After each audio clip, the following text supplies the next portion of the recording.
Yo, yo, everybody, what is up?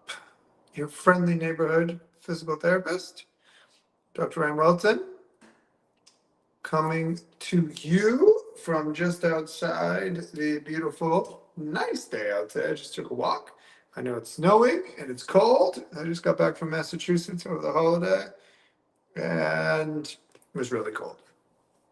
But it is not here in Florida. If you are new to follow me, I am a physical therapist that has a chronic pain clinic. I call it the I've failed everything clinic. And the reason why I say that is because there's usually not a week that goes by where I hear that like multiple times by people. Like, I've failed everything, nobody knows what's wrong with me, that kind of thing, right? And I get exceptional results in that patient population, have so for years. I published statistically historic papers in readership that I posted to my social media, Welton Methods. Go look at them. And you can see the analytics of the papers that I published getting multiple times, even the biggest, not just orthopedics, medical journals in the world reads 3 to 5 years post publication.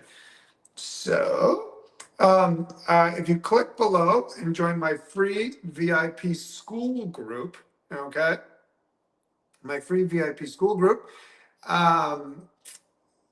that is, I teach in there like much more in depth, but I also have my advanced clinical mentorship where I mentor you clinically, and you also get 59% off all of my courses, which is crazy.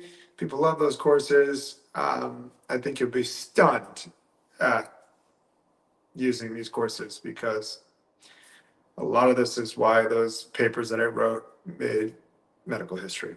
So, anyways, that's that. So today and I also have my business course. So I have my business course, Cash-Based Clinic Accelerator. It's a totally different model. It's not like anything you've seen. It's a hybrid course. I use my clinical methods to open a certain type of cash-based business model that is highly successful, very different than a traditional cash-based business model.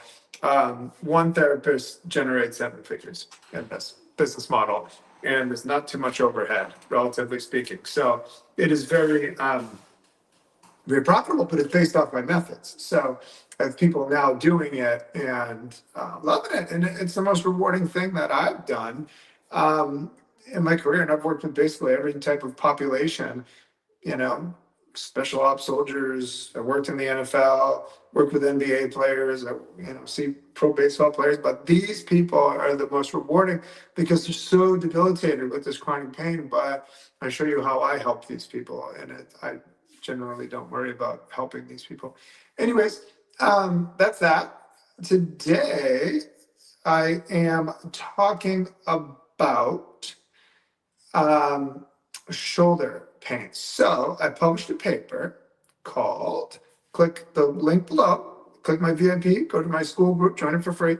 I have my papers in there. I published a paper that I talk about shoulder issues, okay? So there's a big debate in the orthopedic community about posterior shoulder impingement syndrome, or otherwise known as internal impingement syndrome in here. Now, these patients, when you bring them back into a 90-90 like this, they have a pinching sharp pain in the back of their shoulder, okay? Now, it was debated what was causing what, but, I'm very practical. Like, I don't do theory. I don't do fluff. I'm not interested in hypothetical thinking. I'm interested in, trying to prove something with a practical method so that people can just apply it. You know what I'm saying? Like, one of the reasons, that's why I believe one of the reasons why my medical papers made medical history, getting multiple times the readership of biggest journals in the world, is because everything's so practical. That's what people say about me. They're like, it's so easy, it's so practical. I'm like, yeah, well, I didn't think it was that hard to, like, it's just made hard type thing. Everything's convoluted. it's lost in the left brain, around, around in circles we go. So anyways, in that paper, I proposed a protocol that I believe proves, that paper went viral and still continues to go viral. That paper, I believe, proves what is actually causing posterior impingement or internal impingement syndrome. And what I do, and I stated in that paper, is when I bring the person into external rotation, I push posterior and inferior like that, okay? Hold it down like posterior, inferior, and I hold it while they're in the provocative position where they actively have pain. When the person actively has pain, and I put them into a 90-90 test, and I push the humeral head posterior and inferior, and I ask them, does that pain still in the back of your shoulder? And they say no. Then you just proved what was causing it. It was a posterior and inferior capsule biomechanically. You pushed it back and down, and it relieved the pain. And it's like a relocation test, right? And what that proves to you in your mind is, not only did you just figure out what was causing your patient's pain, you actually just figured out what to do about it, okay?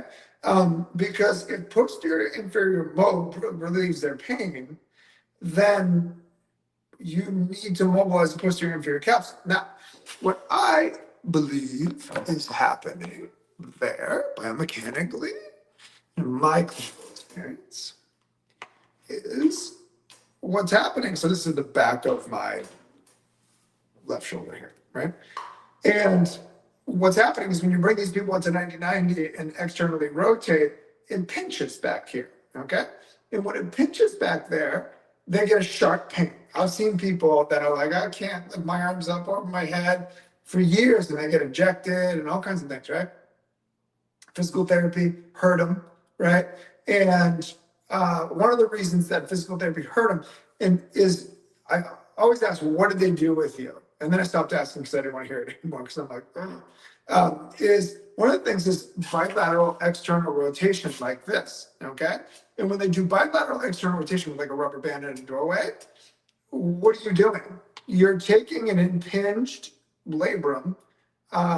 Usually the labrum is getting pinched. When you're taking an impinged posterior labrum and just impinging it more, you're just jamming it, And when you jam it, then the person has an increase in pain. So my general shoulder protocol, my rehab results course, and I published some of it, my general shoulder protocol includes bilateral external rotation with a rubber band, okay? But my posterior impingement, otherwise known as internal impingement, syndrome does not have bilateral external rotation, because when I do this with patients, it makes it worse. So the purpose of bilateral external rotation with my superior impingement up here, not way in the back, but up here, the purpose of that is to bring this back in the socket. So it's too far forward in the socket, hence a tight posterior capsule. So I do it with superior impingement, that bilateral external rotation, but I don't do it with posterior impingement. And the reason why is because you're just pinching it. You're further impinging someone's impingement syndrome. And then they get hurt, and then they quit. And then they show up here years later, and I listen to them complain to me about how the physical therapist hurt. And I'm like, that exercise exacerbates it. I'm like, I don't do that exercise with that issue. But what I find actually with posterior impingement patients, okay, is that they generally, I've seen them like in this quote, I've failed everything clinic, I call it. I see them in here. And I see what the medical system's missing, because they tell me all the time, I've seen everybody, nobody knows what's wrong with me. I see mechanical issues. And then this is a mechanical issue, I mean, technically you could get them under, imaging, and actually, but you don't need to, just put them in 90-90 test, crank it back, and if it pinches in the back, and then you relocate it back and down in the socket. So back and down in the socket, and it relieves their pain instantly. Then you just figured out what was wrong. That their impingement was caused by a tight posterior and inferior capsule. So you pushed it back and down and relieved it. Well, that means you just need room back there, okay? And down here, in relieves it. Now, the reason why I wrote up that paper and said that is in my protocols, in my rehab results course, my orthopedic protocols, the reason why I said that you should have a inferior glide as well as a posterior glide is because some patients, I used to just push back, but then there'd be some patients I couldn't get it. They would be like, no, it still hurts in the 90-90. And I would push it back and I would have a downward force, inferior glide. And they'd be like, yeah, no, that feels better. And I'm like, okay, great. We got it. So that tells me that I have to stretch not just the posterior capsule, but the inferior capsule. Okay. So when it comes to impingement syndromes in the shoulder, make sure if this person has posterior impingement syndrome and that sharp pain in here, sometimes they say it radiates down actually. But it's definitely sharp when they do a 90-90 external rotation back in here. Sometimes they'll say it's dull, achy, okay? But you can provoke it, okay? So always provoke it on evaluation, right? Make clear, always test the strength of the rotator cuff and all that. But make sure when you do that you provoke that pain and then you can relieve it too. That's the thing I don't like about special tests in general. Like superior impingement, same thing, right? Mears test, great test. Kennedy Hawkins test, not a fan, but it's a good test. But the Mears test indicates that the person may have an impingement syndrome, right? So like that, person says, ow, right here, right? But to me, that doesn't diagnose it, okay? I don't buy that. That's not some kind of definitive diagnostic procedure. What is a definitive diagnostic procedure to me is I put the person into a Mears test and then I mobilize posterior inferior, relocate the humeral head, posterior inferior, while they're in pain, up here in pain. Back down, I hold it there and I say, what about now? Is it still there? And if they say no, boom, got it. To me, that is 100% confirmation in my clinical mind that I just confirmed that my patient pain was caused by a tight posterior inferior capsule. Now, I also stretch and strengthen muscles. I cover that in my rehab results course and in my advanced clinical group. Click below to join my free VIP inner circle. I'm talking more about that. Having said that, I do not do bilateral external rotation for the posterior impingement. For superior impingement, I do because I'm trying to get that back and down. But when you do it with the posterior impingement, no bueno. Okay, you will most likely flare these people up, and then they quit, and then they get shots into their joint, which is now proven to erode the joint. Steroid shots, right? So we have to get these diagnoses because otherwise, some of these crazy stories. I had 2 patients last week breakdown sobbing. I did a whole video about it. Breakdown sobbing in my clinic because one lady looked like she had a stroke. She was in a quad cane, and seeing everybody, nobody knew what was wrong with her. Scanned up the wazoo, ablations, injections, you name it.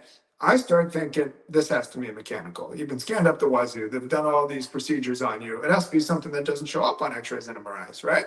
And sure enough, I realigned her SI joint. Her groin pain went away. Her butt pain went away. Her back pain went away.